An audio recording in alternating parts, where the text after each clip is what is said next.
Hello, everyone, and welcome back to the first Tuesday night AFL Fantasy Fanatics live Q&A show for 2025. And we've got a fair bit of news to be chatting through with, unfortunately, Cyclone Alfred causing havoc on Queensland and opening round. So we'll be chatting about that and answering a heap of your questions. So keep sending those through. Appreciate everyone that's seen them through already. So keep sending through in the live chat. We'll get to as many as we can. For people listening back on the pod, it is Tuesday, the 4th of March, and we're only 3 days away from opening round. So looking forward to getting started. I'm your host, Bales, and you can find me at BAILSDT across the socials. And joining me, as always, is two of my co-hosts and fellow AFL Fantasy Fanatics is Tim Guest and Jordox. I'll start with Guesty, mate. How are you?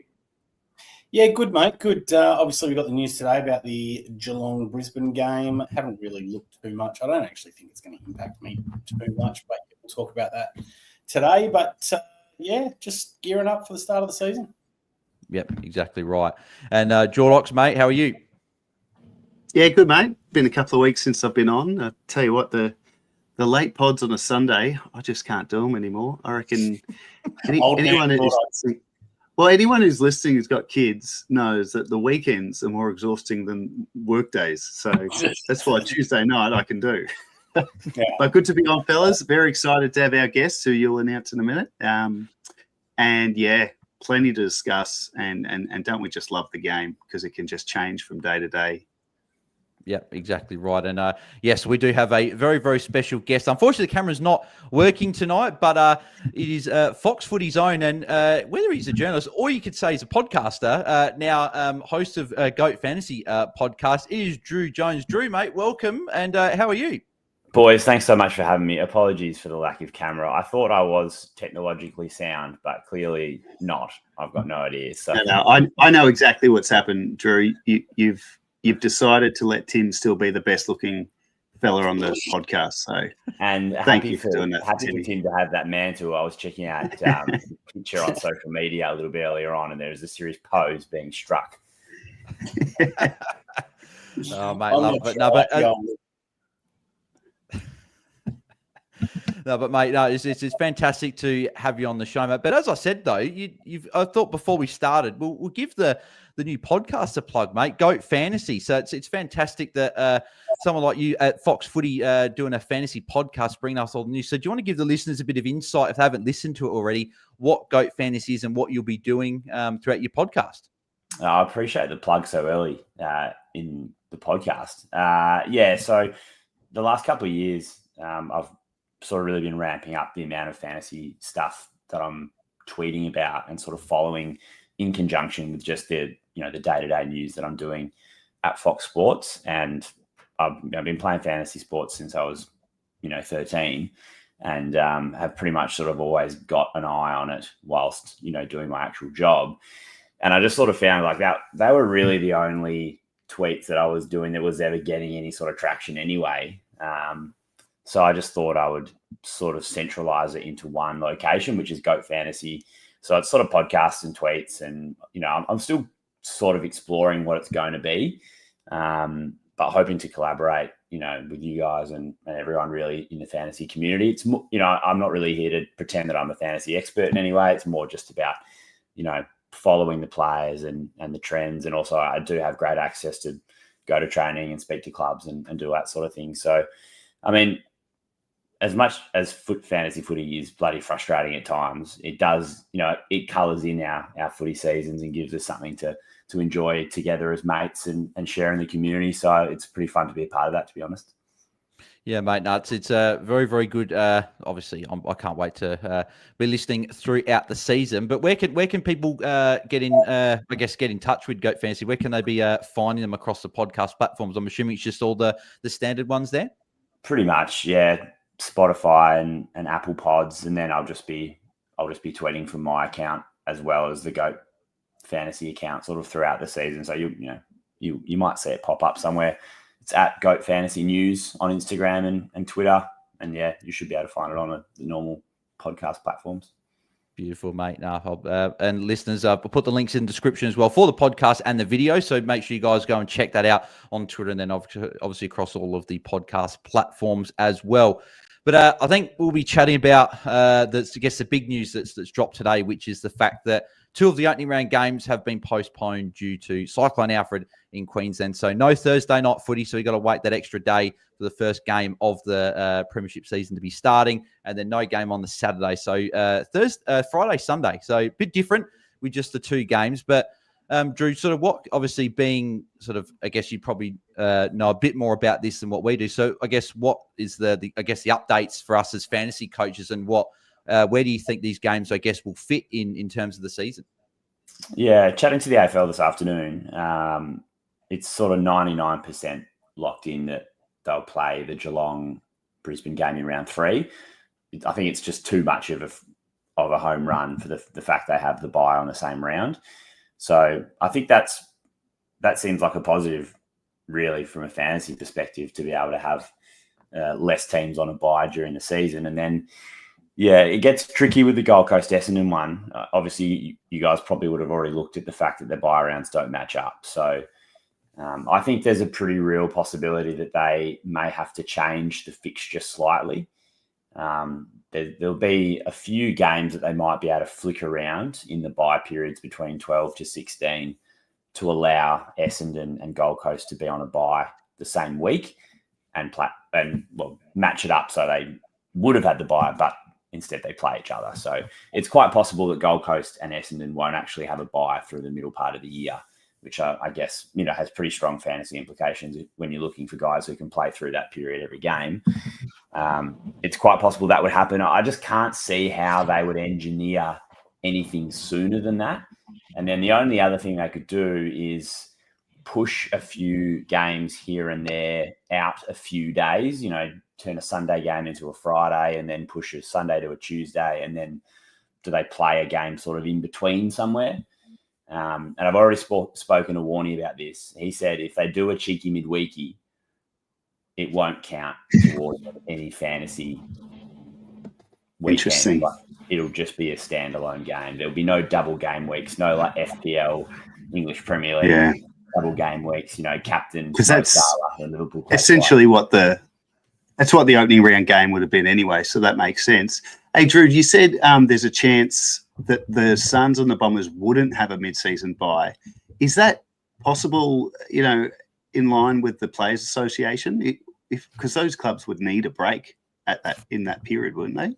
Yeah, so my guess would be the AFL would try to give them like a 10-day break somewhere, and then they maybe can slip in one of their mandated 4-day, when the players get 4 days off in a row, they might try and slip it in between games.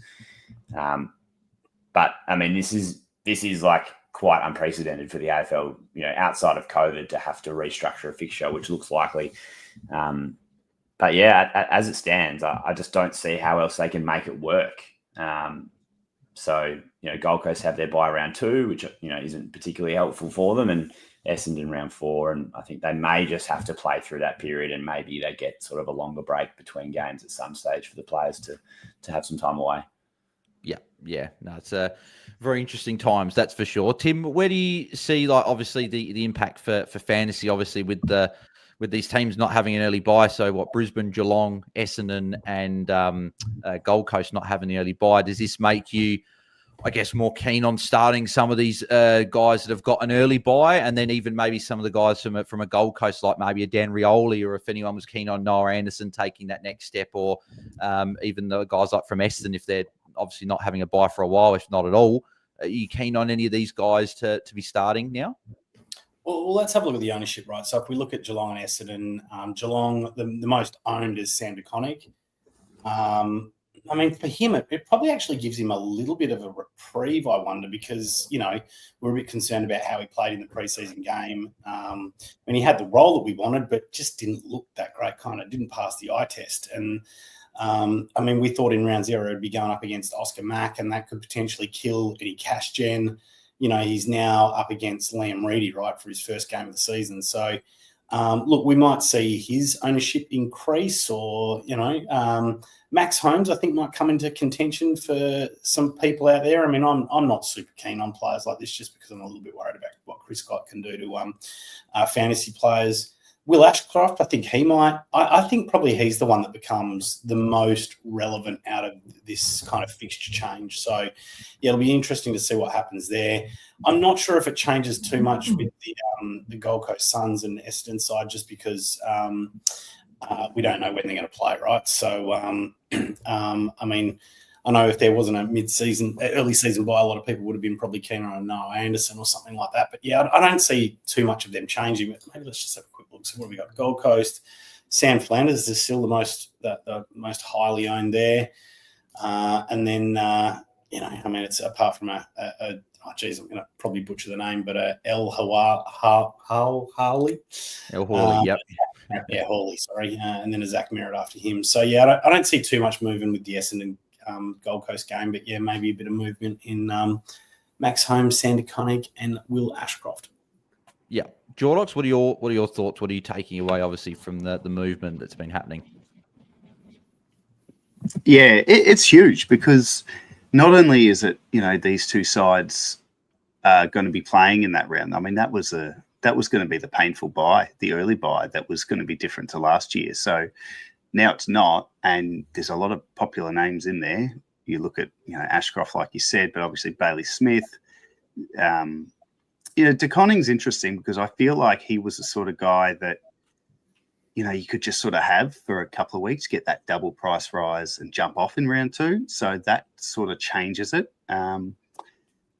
Yeah, look, the big one is Holmes, and he's someone I've had for a while. I mean, I haven't really touched my team in a while, I'll be honest.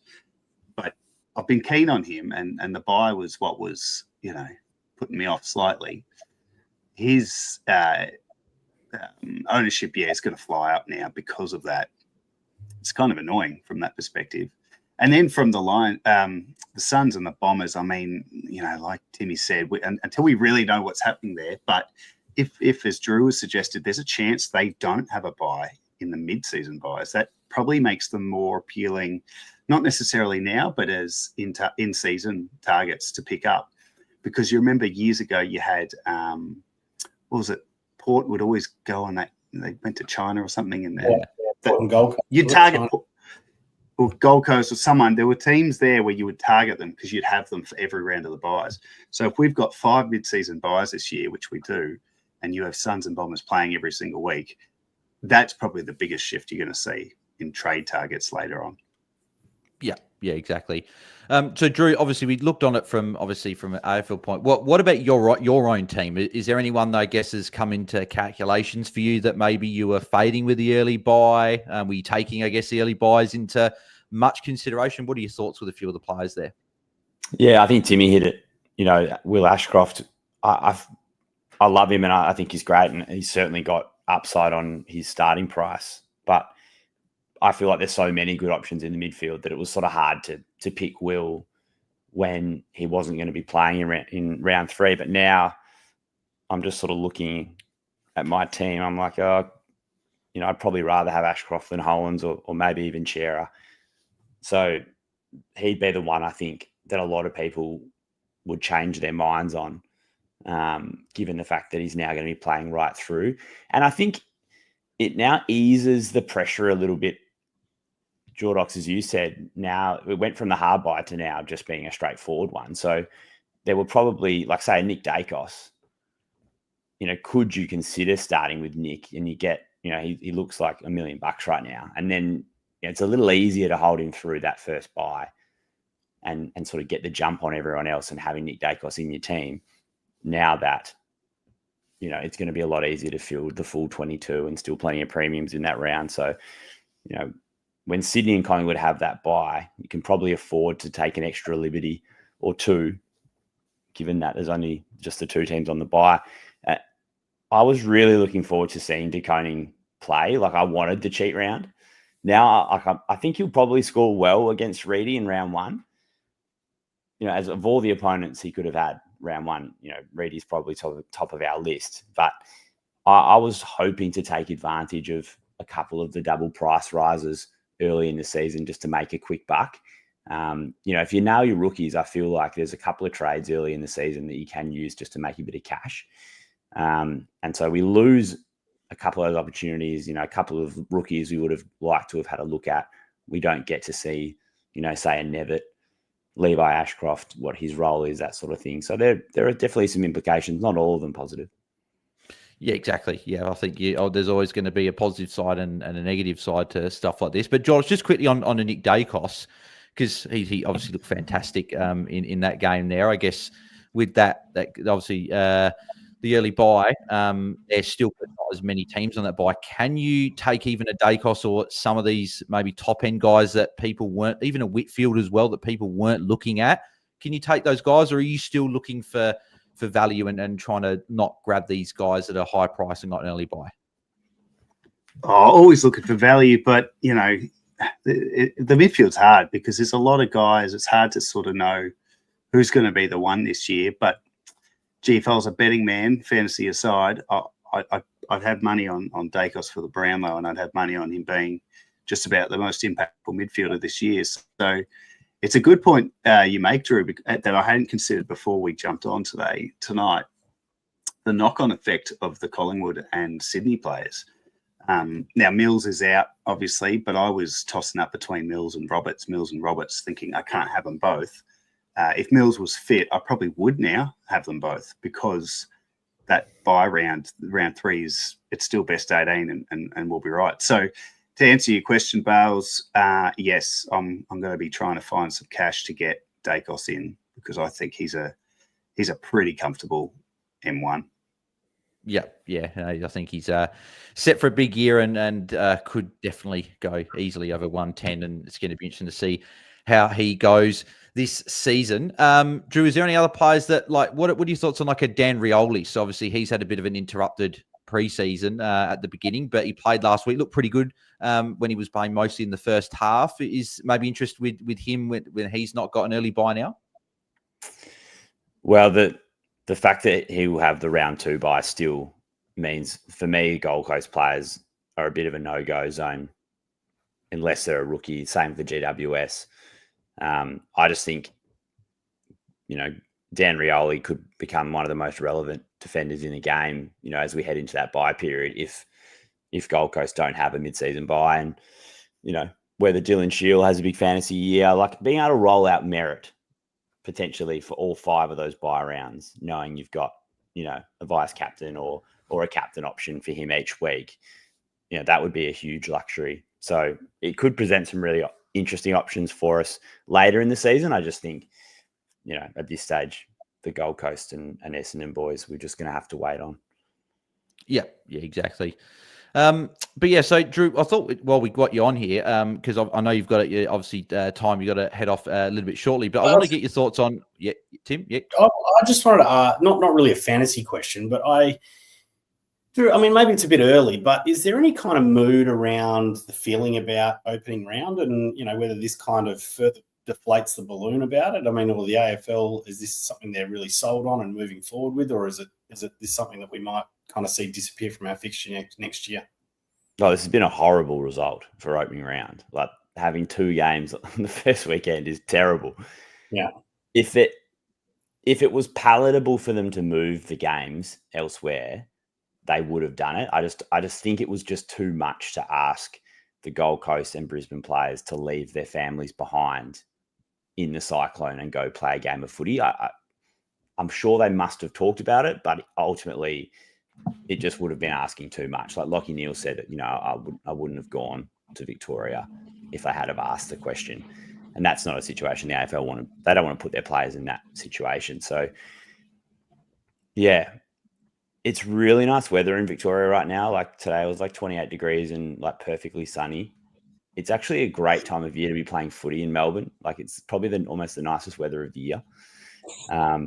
It would make a lot of sense for there to be games here this weekend. I also think it doesn't really make sense that the Vegas games have been and gone. We haven't impinged on Rugby League Heartland, if that's the whole idea.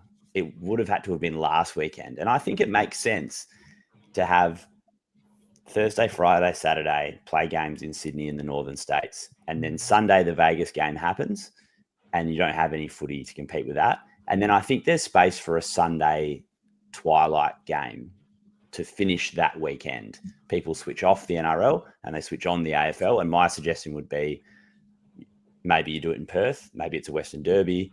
Maybe you have a big game at the MCG, just a sort of showpiece game to round out that weekend. So maybe there's 5 games and then get stuck into a full slate of fixtures in round 1. If you were going to do it, if they're going to try and compete with the NRL because they've left, don't go half-baked. Actually do it. But I reckon they've got it in their heads that this is a good idea. Yeah. I reckon there's been a lot I've seen today saying, hopefully now they get rid of it. I mean, this is a cyclone. This is not going to impact the AFL's decision on whether opening round is a good idea or not. This could have happened in round 2 or 3, and we wouldn't have been saying round 2 or 3 are bad ideas. So I think that's largely irrelevant. But I guess the one thing I'd want to ask you, Drew, as someone close to the AFL in a professional sense. Well, the only thing I don't get about opening round, because I completely get it. I get the push for the Northern States. I live in Melbourne, but I'm a Crows fan. I completely get the idea that we don't always have to start the season in Melbourne. That's fine. Why isn't it a split round? We used to do split rounds years and years ago where it's round 1. The first weekend is the Northern States. The second weekend is the rest of round 1 across Melbourne and the other states. We have no buys. We have no uneven ladders where one team has a game in hand like it's soccer. And most importantly, the fantasy world can sleep at night. Why don't they just do a split round? Why does it have to be separate? Yeah, I mean, it's a good question. I think the simple answer to that would be they'd rather have 13 or 14 games in the first 2 weeks of the season than 9. Yeah. So yeah, I guess that makes they just, I think it's like, all right, we get a little taste, and then it's like, bang, you're into it, you launch. Yeah, that would be my guess. That makes sense. Yeah, and if they don't do like the opening round thing, even if they just did almost like a gather round type thing up in Queensland/Sydney, where all teams play up in those 2 states for the first round, even something like that. I know that would the traditionalists with the Richmond Carlton first game, but maybe you just do that in round 2 or something. But yeah, it's interesting, the opening round thing, and we'll see what happens moving forward. But yeah, just before we let you go, Drew, we're probably not going to get you to review your whole team. I'm sure you've probably got a few things you want to sort of keep with your team and maybe a few roughies there, but maybe give us maybe a couple of names in each position. I guess go from defenders, midfield, and forward. Who you keen on? So I guess we'll start with defence. Who are 2 names that you're keen on that you've got in your side? And maybe you could do one that you're maybe popular that you've got in there, and maybe one that could be going a little bit more under the radar that you're pretty keen on. So who are the 2 players in defence you're looking at? Yeah, I'm glad you asked this. So I do have a genuine pod down back. Well, I think he is. And that's Miles Bergman. So I've really loved his preseason. I know that maybe the St Kilda game we shouldn't take too much into account because all the defenders really racked up. But from my perspective, it seems like he is the trusted guy down back now without Houston. Kane Farrell's always going to get his lick of the ice cream. Evans, I think, is probably going to be a little bit more up and down. And the Finlayson thing, like, who knows how that's going to all pan out. But Bergman's a genuinely good footballer, and now he's got a bit more of an opportunity to rack up a few more disposals. That's from my perspective what I've seen from Bergman. So at the moment, he's sitting in my team. Am I brave enough to pull the trigger on it actually season proper? Like, let's wait and see. And then I reckon Sheasel has come in and out of my team 15 times. Like, every time you need to like find a bit of cash to go somewhere, you can convince yourself to take him out and just go, oh, maybe if he drops like a 95 in round 1 and an 85 in round 2, then I can bring him in, as my first upgrade. But I just love the look of him in the team, like knowing that he could bust out a 120, especially if we're worried about whether Tristan Sherry is going to be able to have those ceiling scores after round 1. I've had Rosé in the midfield all season, and then obviously the Butters injury just kind of solidified that pick. I don't think I'll end up doing this, but I just thought Christian Petrarca looked so good on Sunday night, and I think he's underpriced for what he can deliver. And if he's getting 65, 70% CBAs, like, that's exciting. He doesn't have a bye. I think he could potentially be a great bargain pick. Well, not bargain, but he could have a lot of upside this year. Underpriced. Yep. Yeah, and Cher is the other one who's been sitting in my team the whole preseason. I think 745 is unders for him, especially. It seems like he's going to be the third banana and getting a lot of mid-time. Rucks, I don't think we need to talk about necessarily. And then who are you two, Rucks? I'm keen to hear if you everyone want to knows Cherry, Drew. That's what we want to know. Maybe this is unwise to feel the connection to Tristan Sherry, but I drafted him at like pick 180 in my draft league last year, and he won me the league. Yeah, I feel loyal to Tristan. I feel loyal. I can understand that. Yeah, but I don't not name dropping or anything. I caught up with the traders boys on Sunday, and I said to them, I've got this crazy idea about Tristan Cherry. Is it wild to trade him after round 1? And then apparently that's been floated a little bit. Yeah, it's been floated a bit in some podcasts. Yeah, it has. It's something after hearing it on the traders, it's something I even considered. I considered bringing him in to possibly trade him out round 1, but I'm not going down that path. But yeah, look, so you're the source of it all anyway, Drew. Well, they talked about it when they recorded that podcast on Sunday morning, and then I see them for a beer on Sunday Arvo and talked about it with him. I was talking to Roy about it, and he was like, "You wouldn't believe it. We literally discussed this morning." I just don't think you can go against him when he's against English. I feel like that's a ceiling score waiting to happen. Whether you're brave enough to trade him out, who knows? Forward line, I think I'm settled with Fawn Francis. I think he just seems hot right now, so just go with it. And I guess all of our forward lines are pretty similar, but I do like Hugo Garcia at F6. I think they give a pretty deep forward line. Yeah, exactly. I wanted to just quickly go back onto Chris Petrarca, who you mentioned. Obviously, he's someone that we didn't really like. We had on our watch list, but we were sort of a bit cautious with the fact that he missed, obviously, the first couple of, I guess, match sim / practice games that they played, but played on the weekend and looked $1 million. He looked fantastic. Probably got more midfield time than I guess what we were really thinking. Do you think that was maybe just the case of he didn't play a couple of these preseason games? They were giving in the midfield minutes to almost speed up a tiny bit of that match sort of hardness in the midfield? Or do you think that he might actually get a bit more of this midfield pie and maybe a few of the other guys get a chop at? And would he be someone that really we should be strongly considering, even though he's had an interrupted preseason? It's a great question. It's just so hard for us to answer that. But I just think we couldn't consider putting him in the team until we saw it. But then now that we've seen it, it's like the genie's out of the bottle. Like, he looks fit, he looks hungry, and he got 70% CBAs or whatever. The prospect of him and Gawn and Oliver working together, a bit of Viney, a bit of Rivers, a bit of Sparrow, Langford, whatever, like their midfield mix now like sort of seems, back to where it has been. And also Simon Goodwin's coaching possibly for his job. They need to bounce back. Like, if you were coaching for your job, wouldn't you play Christian Petrarca in the middle?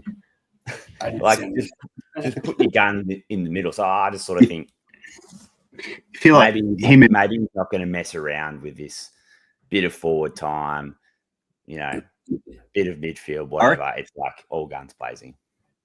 I reckon we'll still see him forward at times because Melbourne, unless Melbourne unearth something in the forward line this year, I think we're going to see Pickett in the midfield a lot more this year as well, just as an aside.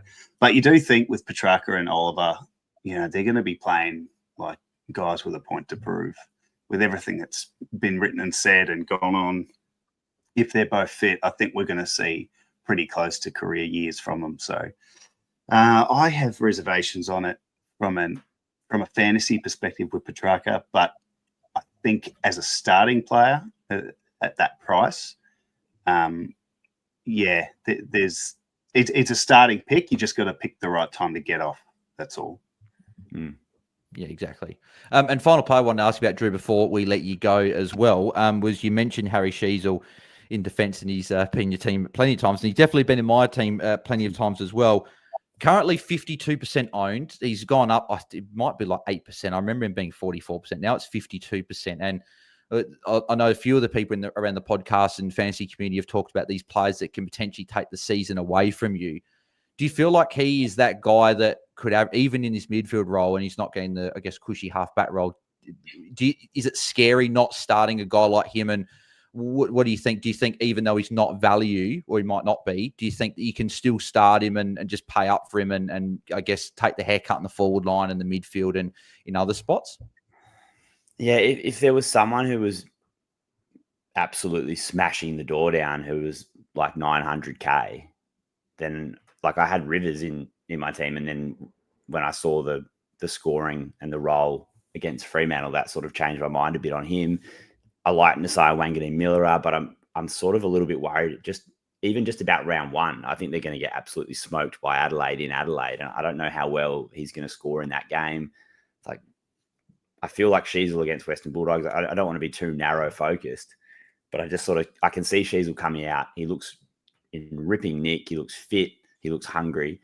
I can see the Kangaroos potentially upsetting the Bulldogs round one. I could see him pumping out a 120 and then he's off and away. And if you don't have him, you're kind of left like, oh, how do I get up to him? You know, where am I finding that 200 or 300K? So, yeah, I mean, I don't necessarily subscribe to the safety in numbers thing. At some point, we just have to look at it really simply. And Harry Sheasel's an absolute gun and he could get even better. So, you know, he's a good guy to have in your team. Yeah, exactly. Well, third year potential. Could he really break out much more than what he already has? But third year breakout potentially could even go even bigger. But Drew, mate, it's been an absolute pleasure having you on the podcast. For the people that did miss at the very start, where can people find you across the socials? AFL Tonight as well. Another one if you want to plug that, and then also Goat Fantasy as well, where people can get around that. Yeah, just at Goat Fantasy News, Twitter and Instagram. There'll be, you know, the occasional podcast. They're meant to be pretty small and chunky, like 5 or 10 minutes. Hopefully, like just reacting and responding to news that's coming out throughout the day. So yeah, subscribe I'm not great at this self-plugging stuff, but if you love your fantasy, you're going to get all the updates. So jump on board. I appreciate you having me on, guys. It's a lot of fun to talk fantasy. Beautiful, mate. No, glad to have you, and I'm sure we'll get you back on at some point in the future as well. But thanks, Drew, for jumping on, and we'll chat to you soon. Thanks, boys. Take care. Thanks, mate. Thanks, Drew. Thanks, mate. Beautiful. Thank you very much to Drew Jones for jumping on. It's always quite exciting. Even the little kid in me going, someone on TV that's always on there was able to jump on the podcast with us. So very good. But so now we'll smash through a heap of these questions because the listeners have got plenty they want discussed. So we'll do a super chat here first from Tim Ashworth. So thanks, mate, for the super chat. So he says, has anyone got Max Holmes and can I join the podcast? It's a bit hard at the moment, unfortunately, Tim. We've got so much content and smashing it out that maybe we'll be able to figure out something in the near future. But, mate, we appreciate you wanting eager and keen to get involved. But, yeah, in terms of Holmes, Jordox, obviously you've been fairly keen on him. So, Tim, I want to get your thoughts on a Max Holmes, your thoughts of starting him potentially. I know you were saying a bit before that you've said about Chris Scott. He can obviously, you're not as trustworthy, but is Max Holmes someone that is obviously just getting better every year? I know fuck all about him because, with that early buy and with the fact that I don't trust Chris Scott, he's just immediate kind of like, line through for me. So, well, I don't know. Like Jordox, why don't you tell me why I should be considering Max Holmes? I don't know anything about him. I don't know, what he's kind of like. His ceiling scores have shown behind when he's had that role. Obviously he's going to have more mid-time, I would think. But yeah, walk me through it. Yeah, so I did the coaches panel 50 most relevant episode on Holmes. A couple of months ago now, and he's been my side. Yeah. He's been my side ever since, and now with the buy change, he ain't going anywhere. Think of him, Timmy, as like a Jack Sinclair type in terms of fantasy. So he's going to play a lot of inside mid, but he's also going to play a little bit off half back. But it just doesn't kind of matter. Like he's going to score off either line. I think his consistency is what stood out to me last year and what is the most appealing part about him. He went for a period, I can't remember the numbers now, last year. Bales, you might know top of your head, but there was a period where he just didn't go under 90. Like, he didn't have a lot of ceiling scores, but he did go under 90. And, you know, heading into what it'd be his 5th year, maybe. He's had some injuries over the journey. You know, if he has a clean run at it, I could see him popping as a top 6 defender this year, like, for sure. And based on that, he's slightly underpriced. Yeah, so there was an 11-game streak between round 5 and round 16 where, like you said, he didn't go below 90. Even the game before that was 89 and 94. So you could probably even pump him up to about 13-game streak where he basically didn't go below 90. He also turned up 1, 2, 3, 4, 5, 6, 7 times during that, including a 120. So, yeah, look, he's definitely got some scoring potential on him, that's for sure. I guess it just reminds me, he's a little bit similar to like an Asaya. There's not, I guess, many of those massive scores that I guess could burn you if you didn't start him. So maybe just have a watch, see how he fits into the Geelong team and where they're going to be playing him. Because I could see him play in the midfield and in defence. So I feel like maybe he's a guy that we'll keep an eye on. I don't know if I would necessarily start him, but he's definitely a name that obviously with this shake-up with opening round, I think we have to consider him because I think if we probably said at the start of pre-season, if you have an early buy, right, he was someone that we may have considered being a little bit underpriced, and in the defence where those top guys, not a lot of them are showing much upside at all, he could be one of those guys. So, yeah, someone to be considering. Ben Hayes has got this question here. Really, really good question. Almost one of the questions of the preseason. He's saying Rankin or JHF F1 or go Jack McRae F1. And he's got his Logan Evans a shout as well. So answer Logan Evans one after. But this F1 it's a big thing for my own structure in my own team. And I think it's for a lot of people as well. Do you pay up for a Rankin or a Jason Horne-Francis Jordox or go a McRae F1? And I guess in that case, I think a lot of people got McRae, Bailey Smith, Caleb Daniel, Riley Sanders now with the injuries, and probably a Garcia. So it's pretty much you playing McRae F1 and a Sam Davidson, for example, at F6. Or are you playing, obviously, one of those F1s, pushing Garcia to an F6, and then maybe playing an extra mid-rookie or defensive rookie? So Jordox, firstly, Rankin or Jason Horne-Francis. And then once you've decided that, would you go them or McRae F1? Heart says Rankin, but probably head says Horne-Francis. I don't know. It's a tough one. And there's a pretty decent price difference between the two. In terms of the question itself, I think the way things are looking with the amount of value that's floating around, particularly in the forward line, I think you can quite safely have that more expensive F1 because it's really not that expensive when you look at, you know, what your M1 and your D1 and your R1's looking at costing you. It's really not that much. So to have McRae as your F1, you could do it, but I'm more uncomfortable having one of those two. I've currently got Rankin, but geez, Horne-Francis has been looking good. You know, the Indigenous game, and then on the weekend, I know it was against the Saints who were up against it, but yeah, it's pretty exciting. And look, I think his ownership's gone up significantly with the Butters injury. So perhaps to be a little bit more on the unique side, you'd go Rankin. But I think they're both pretty solid starting picks. Yeah, I think that, I'd rather Horne-Francis, but if that 100K comes in handy lot for my instructions at the moment, I've currently got Rankin F1. If that 100K is useful, I think you definitely go Rankin, and I think the McRae F1 plays is a play, but I do like having because I don't think there's many forward rookies. I think Davidson Stone are two, but besides that, I'm not sure. Next one, so Tim, obviously Elijah Hewitt. Etienne's got this one. Elijah Hewitt announced to be ready for round 1. Is he back in your team? So I would just pump the brakes on that. So the comments out of the coaching staff were positive today, but they were saying that he's going to be in full training next week. They didn't say he was going to be playing round 1. So, just maybe pump the brakes on that. See if he gets named first. Could be a sub risk. Who knows? We haven't seen him play. I'm probably fading him as a high price rookie. Yeah, he's probably one we can jump onto. And if you're playing Garcia at F6 and you want to downgrade one of those forwards and go get Elijah Hewitt after, I think that's probably... Just to shake things up a little bit, I've actually got both Horne-Francis and Rankin, and I've punched Hugo Garcia into the midfield because I think there's just too much good value. I just don't want to turn down top 6 forwards that have got value in them. Yeah, no, very, very good point. Definitely something that coaches could be considering.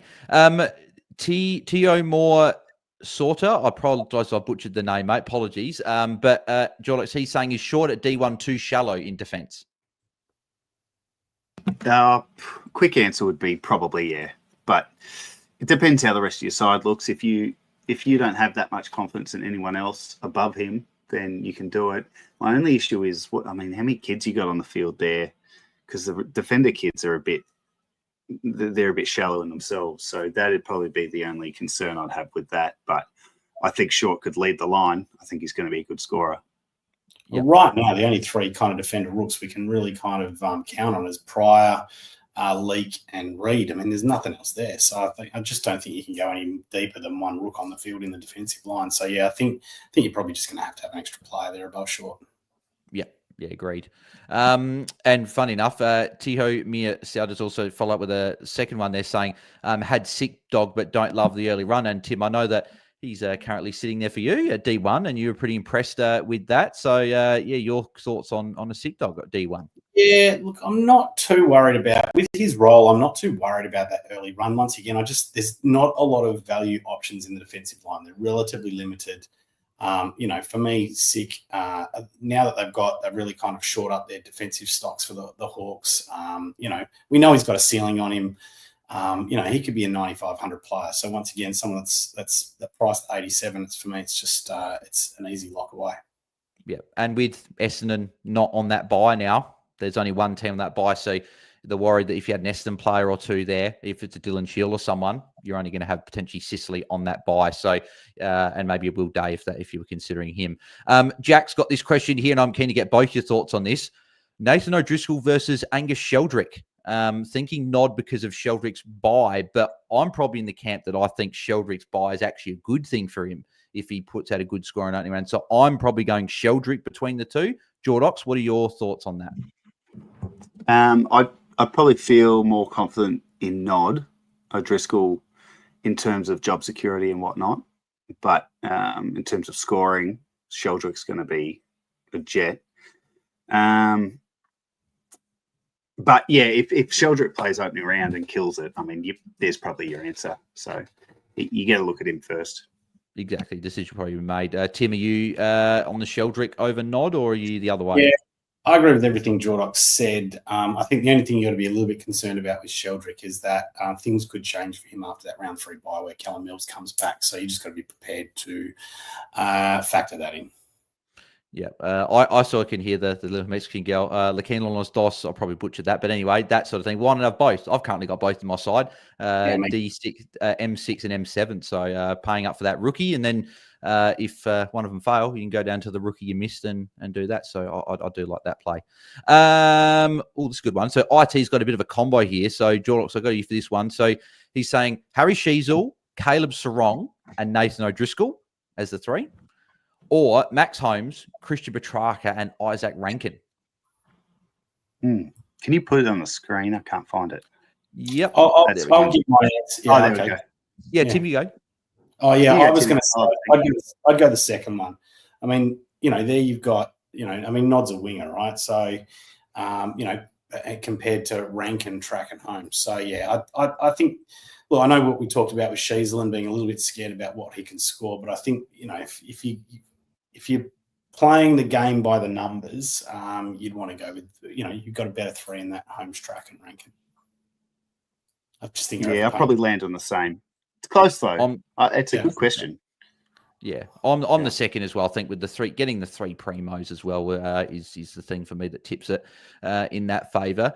What do we got here? So the next question comes from Kobe Pemba. So he's saying, we've seen how much cheaper is Libba to JHF. We got a question before from Jack saying Libba or JHF, but I'm probably more talking about, I think we're going JHF over Libba. But Tim, I want to get your thoughts on a Liberatore who with no Bont, no Treloar.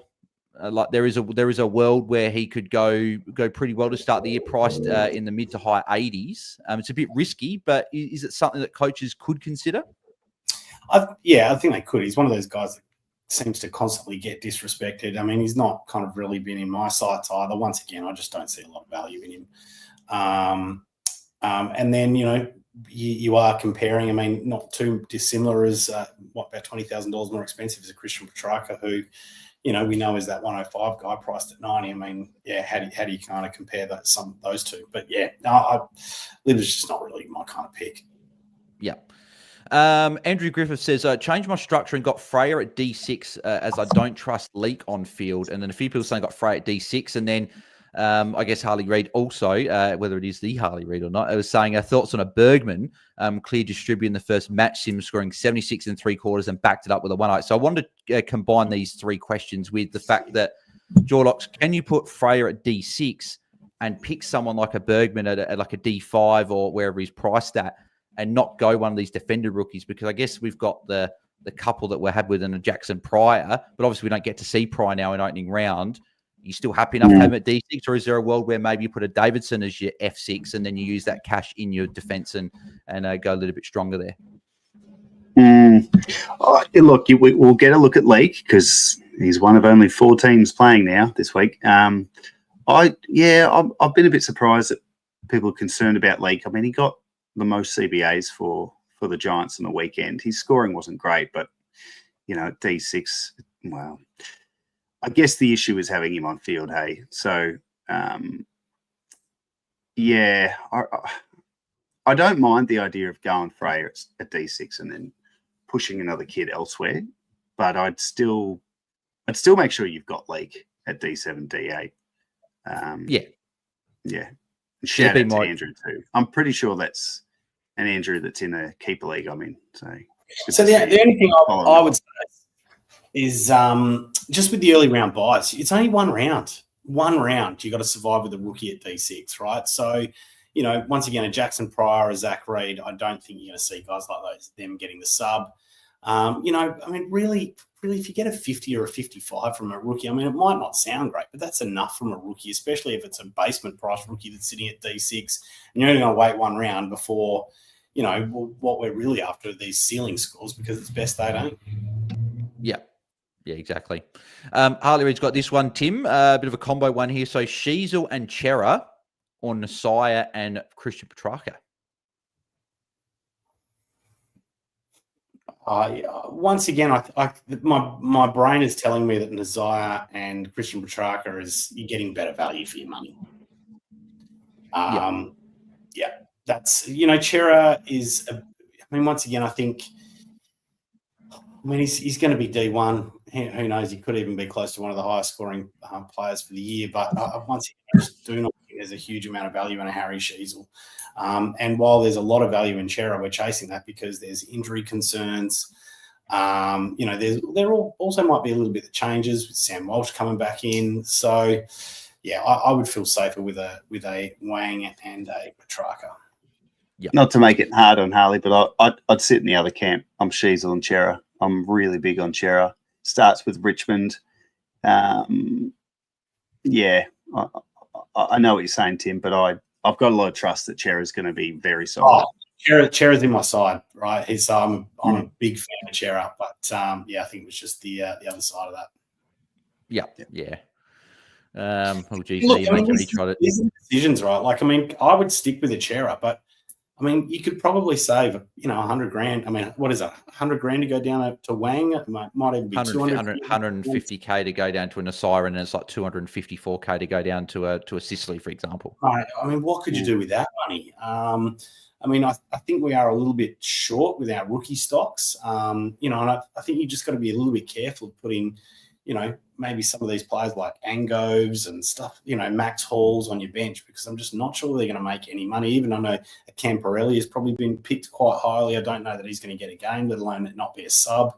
I just don't know that you want bench players sitting there not making your money. And you could use that 150, 250 grand to upgrade, I don't know, like a Langford to probably like a Sheldrick or a Nathan O'Driscoll. I'd consider something like that. Yeah, exactly. I guess to split it for me, because I've got to do the tiebreaker. You guys have gone 1-1. The tiebreaker for me, if you've got a Rosie M1, I'm going the Sheasel and Chera option, because if you don't, I guess if you want a captain option, for example, I know that we'll have captain options pop up as well, but I feel like if you've got like a Rosie M1, you're going a bit cheaper there, and you've got a Chera in there and he fits in that structure well, I'd go the Shiza one. But I think that, the Nasira and Petrarca one could potentially also be that play. So I probably haven't answered the questions well because I like both. So you sat on the fence. Thanks, Bales. Yeah. Go Shiza. I'm scared not to have him. So there you go. Go Shiza. The tiebreaker was a draw. Good job, Baz. Yeah, thanks, mate. Etienne's got a super chat, so thanks, mate. And one thing I'll say is I do like these questions with the combos. And fantasy season we're on the doorstep of fantasy starting, because when people are starting to do do I go this combo, we know we're there. But Etienne says Jordox, Nasaya and Nick Dacos, or Sheasel and Taranto. Oh, that's a good one. I reckon Shees and Taranto. I reckon people would have been a little spooked by Taranto's score on the weekend. It's just a tough run. I think that's what people are. Yeah, it was, and it was a tough game, and but he's going to be the man still. So I'll go Shees and Taranto out of those two. Yeah, I think the early buy for Dacos as well is probably what leans me there as well. And I'd, if you don't have a Rosie, I'm assuming you probably do, but if you don't, I'd Shees one Rosie for me if that's the combo. You're locking, I think, that away. So interesting one there, but good question. Thanks, Etienne, for that. MJ has got this question, Tim. So Chera or Hollands? So do you pay that bit extra for a Chera, or do you go for Hollands that might not average as much, but he's going to get DPP in round 6? This is something I'm tossing up as well, actually. Yeah, this is a really tough question to answer. I'm going to fall on the side of Chera, right? So, look, I mean, I think Hollands has probably got a little bit more value baked into him. So I think he's, I mean, I'm not sure what other podcasts or experts have projected him, but I feel like there's an 80 in him, which gives him 20 points upside. But, once again, an 80 sitting on that side on my ground is not that inspiring, right? Even if you can get up to an 85 or a 90, whereas an Adam Chera, I think he could potentially go over a ton. So, for the extra $100,000, I think I would come down on Adam Chera just because I think he's got more upside and more ability particularly in those early rounds, to mix it with the top scorers, which once again, that's kind of what you need in those early round buys when it's best 18. You want the ceiling scores. Yeah. I'll go another combo. A few people might be looking at this. Do you go a Hollands and O'Driscoll, or do you go a Chera and a Levi Ashcroft on field and get another mid-rookie? I'm still Chera and Levi Ashcroft. I think, you're going to make plenty of money out of Levi Ashcroft having him on field. I don't think it's going to be too bad. I'm a little bit worried about the sub, but I don't know, not so much after I saw that Brisbane game and also heard the coaching comments as well. Once again, I'm pretty hot on Adam Chera. That's. I mean, look, the other thing about Nathan O'Driscoll, his score, I'm concerned about how he fits into that Freo side. I don't think he did his chances of being best 22 any harm in that practice match. But the other thing we've got to note about that practice match is he scored really well when Caleb Sarong was being rested and he went into the CBAs. Now, of course, they probably like having that flexibility, but I don't know that that's going to happen during the season. And we also know that if you get stuck on the wrong side of the ground when you're a winger, you can have some floor scores there. So, for me, it's quite clearly an Adam Chera and Levi Ashcroft. Yeah. And I'm almost leaning there as well. And the thing with Ollie Hollands is I think he'll be valuing good value, but it's not like he's going to be a Nick Martin of last year or something like that, where he's going to be the clear number one distributor. They've got Adam Sard, who's still back there. They've got Jacob Weary, who demands a fair bit of ball, along with Mitch McGovern and guys like that. So I feel like it might be a bit of like they'll share it. He'll go probably somewhere around the 80 to 90 range. But as you say, Chera, especially against Richmond round 1, like I could see a 120 in that first game and kicks his cash gen off fantastic and goes bonkers. So definitely. The other thing, I'll just add another comment on Hollands and those sorts of picks, because Dylan Shields in the same boat. Nothing's guaranteed. 6 weeks is a long time in footy, and right now it's looking very clear that those two will get defender status, and I'm sure they will. But things change, and 6 weeks is a long time. So, this is probably more of a draft mindset. But if you're picking a guy based on the hope that he gets the defender status or the DPP, you've got to be comfortable with him in his original position. And I don't think anyone would be too pumped to keep those guys if they just sit at M5 or whatever it may be. So whenever it's like, Chera or Hollands, for me, Chera, because of that. Yeah, I might have to make that switch in my own team now, I reckon. Alex has got this question, good one as well, because I did have a look at this. Can we discuss Will Ashcroft and the Lions' early run? A lot of green with Sydney being the only red team, which, as I mentioned as well on the Hat Chat pod, that was the game where Will Ashcroft won the Norm Smith medal against Sydney. So is it a tough matchup for him? But just for reference, Tim, before I go, before we chat about Will Ashcroft. So his early run, and it looks very, very good. And that's why some people are even looking at, even like dare I say, Dane Zorko there with this early run, because they've got Sydney in round 1, then they go West Coast, Geelong, Richmond, West Coast, Collingwood, St Kilda, Gold Coast, North Melbourne, and Melbourne. Sydney is the only tough team there in round 1. And if you get past that, no early bye now, and he's got all those games there. What are your thoughts? They have a bye and then they play West Coast again. That's a pretty bloody good way to Did I say season, isn't it? Did I stuff it up? Yeah, he said them twice. Yeah, he just said West Coast twice. Got me interested. Oh, mate, I picked up. I was right at the very start of the episode. I was talking about Essendon players not having the early bye now, and I was completely wrong. It's bloody Collingwood and Gold Coast. Yeah, Will Ashcroft plays West Coast twice and has a bye. Yeah. So, look, it's a tough. I would absolutely not talk anyone out of picking him. He was one of the first players I put in my side when I first created my fantasy team for the year. I think he's clearly underpriced.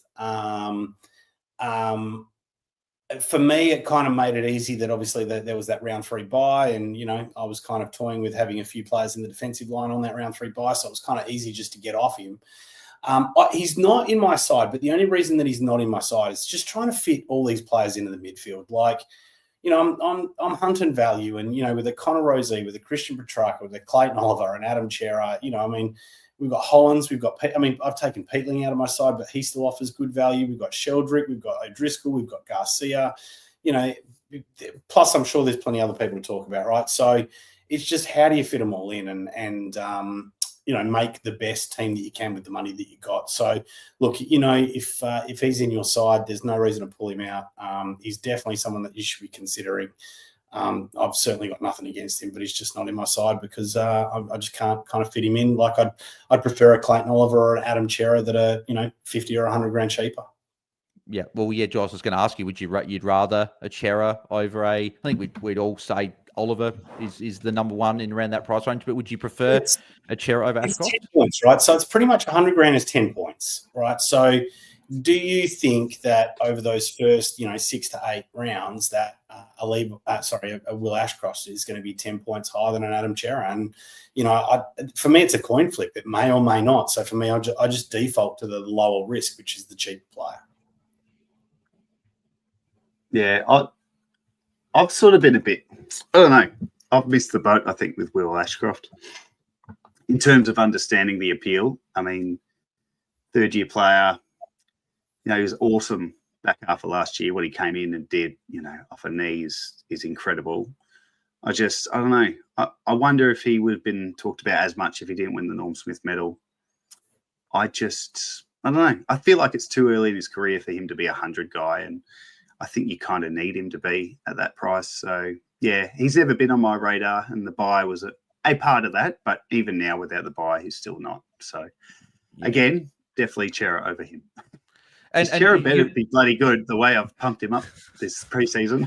Well, there's a lot of people on the boat. Obviously, you two are on it. I know Sanch is on it for the third time as well. But yeah, it's going to be interesting. And hopefully, he goes well. But yeah, we're just finally with that Will Ashcroft, and we'll keep going through the questions. Is that with Will Ashcroft?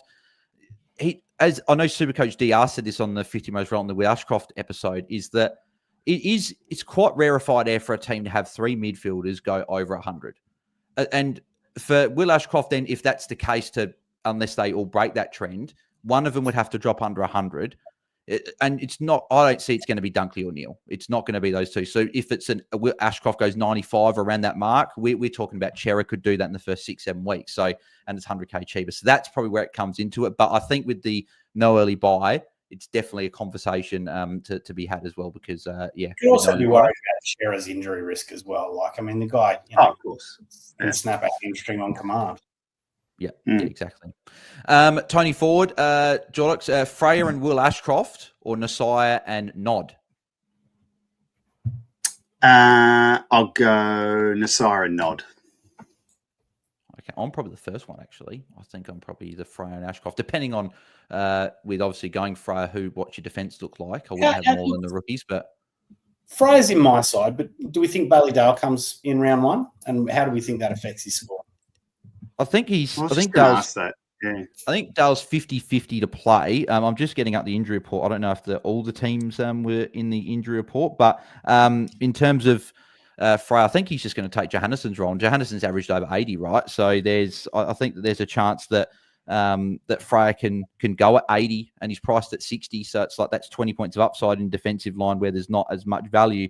It says here Dale's a test, and it says they're hopeful to regain Dale, Richards, and West for the round one crash against North Melbourne. All three need to prove their match fitness next week. So it's definitely not saying he's locked in. And if he's not there, Freya could be number one distributor for that week and have a good start. And obviously with cash gen value player, could get off to a good start. So it's a good one. I'm probably Freya and Ashcroft. So Tim, you got to split us, Freya and Ashcroft, or Nasiah and Nod?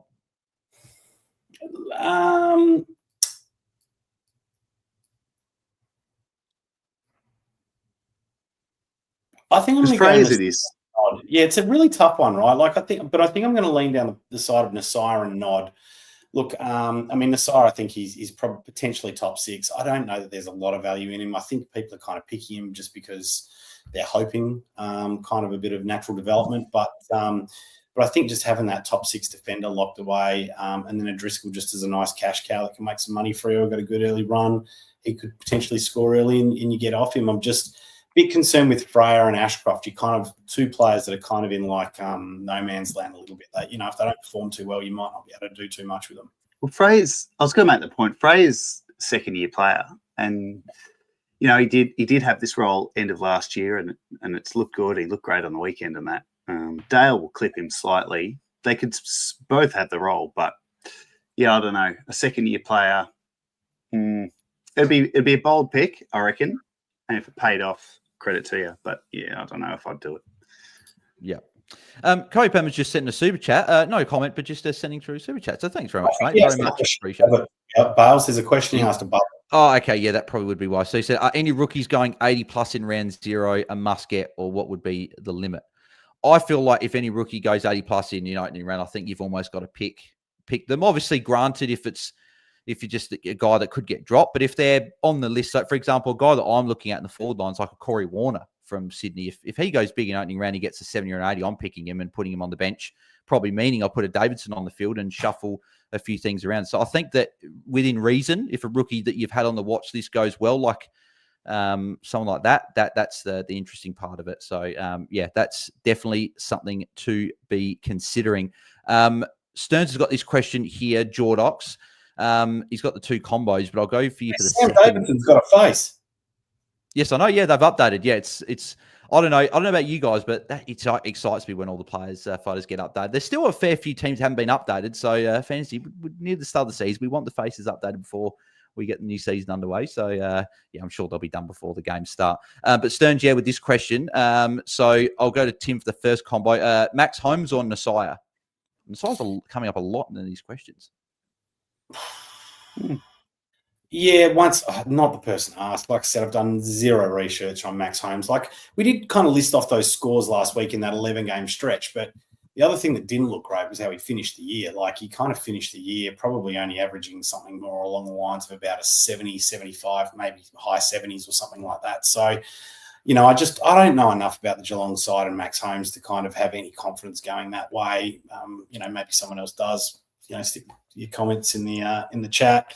So I would go Nasiah out of those. I mean, potentially Jack Sinclair's not back or a bit injured. I do think he's got some upside there, whether it's 3 to 5 points. I mean, I think the magic number changing over the first few rounds might degrade any kind of price increase that he might get for the season. But I think there's a little bit of upside in him. Just don't know enough about Max Holmes. Yeah. Well, Jules, I know you're going to go Max Holmes over Nasai, because I know you're a Max Holmes man. I'm more interested to see what you. Well, quickly, yeah. Would you go Holmes over Nasai? Yeah, I probably would. But geez, I think I underrate Wanganeen Miller. I don't know why, but yeah, he's going to be. They're so comparable. It's a really good comparison. I guess maybe just thinking out loud, is Wanganeen Miller someone that's going to start to draw attention from a half forward clamper? Whereas if they tried that with Holmes, he can move around the ground more. Maybe that you're really splitting hairs on that one. If you're just one thing I'd say, if you're keen on Nasai before the weekend's game, don't take anything from that game from St Kilda. No one scored well. Jack McRae was the only one. He was a lock anyway.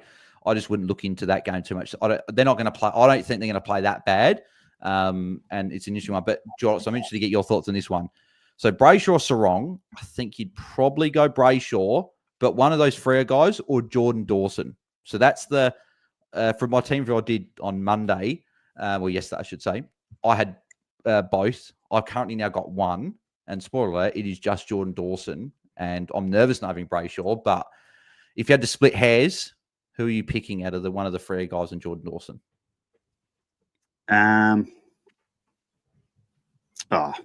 Dawson. But maybe ask Timmy.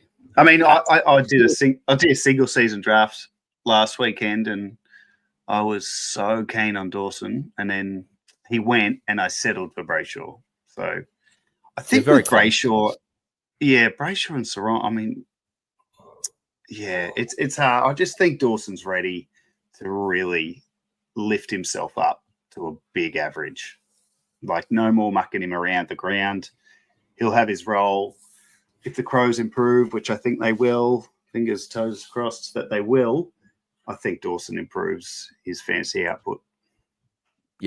Yeah, I think I agree. But I've pretty much changed every day. It's Brayshaw one and then Dawson. So, yeah, Brayshaw currently at the moment. Harley Reid says this, Tim, and I think I know what your answer is going to be here. He says, can you have Jack Steele and Jordan Dawson at M1 and M2? Well, yes, you can. I mean, Jordox might have a better insight into Jack Steele than I do, but I mean, you can. But I'm hunting more value. I mean, I do see the appeal for a Jordan Dawson. I don't see that much upside for Jack Steele, but once again, like I said, I mean, the name of the game is, making money, right? So I just think you got to be looking for a little bit more value, and while you can probably afford to have one of those high-priced mids in your team too, might just be a bit of a stretch. Who asked the question, Bales? So that was Harley Reid. Harley Reid. Well, I haven't played with my team for a while, but I can tell you is Dawson and Steele. And I guess I'll talk about Steele just briefly. I've seen a lot of people expecting him to go backwards a bit, start to regress this year. And even some people have sort of inferred he had a poor season last year, but I mean, he went at 107, and that was a poor season. I reckon with more support around him, with McRae, Garcia, who's really popped up.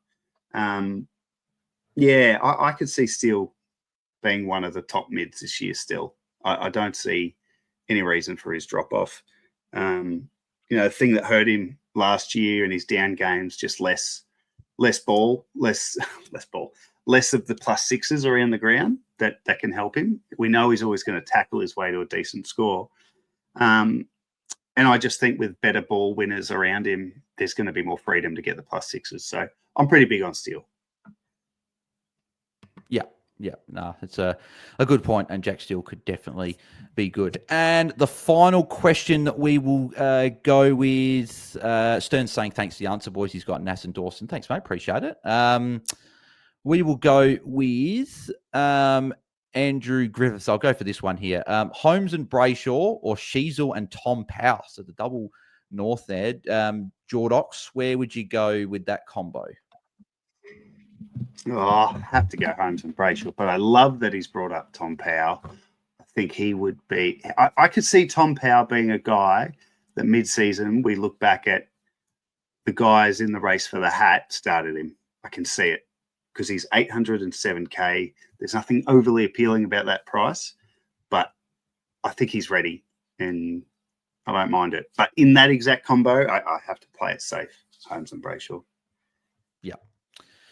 Beautiful. And that is all we'll wrap up. If you've got any other questions, and apologies if we didn't get to all the questions, plenty of questions coming through here. But if you've got more questions, head over to our Patreon, patreon.com/AFL Fantasy Fanatics. You can ask all your questions there, doing exclusive Q&A pods there. But you can also directly message a lot easier there. I get notified as well with any messages there. You get entry into a cash league. More people that are in it, the bigger the prize pool. You get bonus content. And if you want to help support us as well, then head to patreon.com/AFL Fantasy Fanatics. But boys, thanks for jumping on once again. Obviously, thanks to Drew Jones for jumping on as well. As we said before, very much appreciate him jumping on and having a chat with us. But Jordox, mate, where can the people find you across the socials?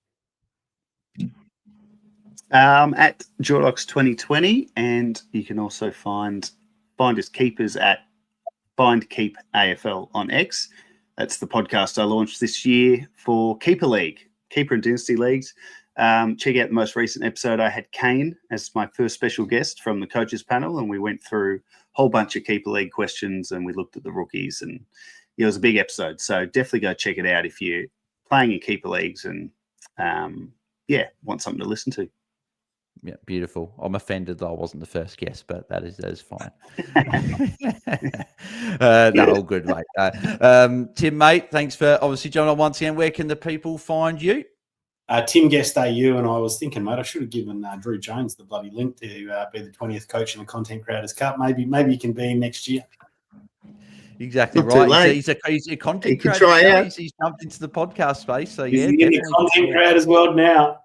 Yeah, exactly. And Tim, I think we've also got something a bit cheeky for the listeners tomorrow. We've got a bit of a team reveal on the channel tomorrow for your team. I'll be dropping my team with Bales tomorrow. Yeah, come and get a look and then roast me with all you got. Yeah, beautiful. It'll be tomorrow afternoon at some point. It'll be premiere on YouTube. Not exactly sure of the time. I know Ball Boys are doing an episode with you tomorrow as well. So, Tim, you're doing the rounds. You're on the pod. On the Ball Boys, you're doing a team review? I'm getting around on all of them.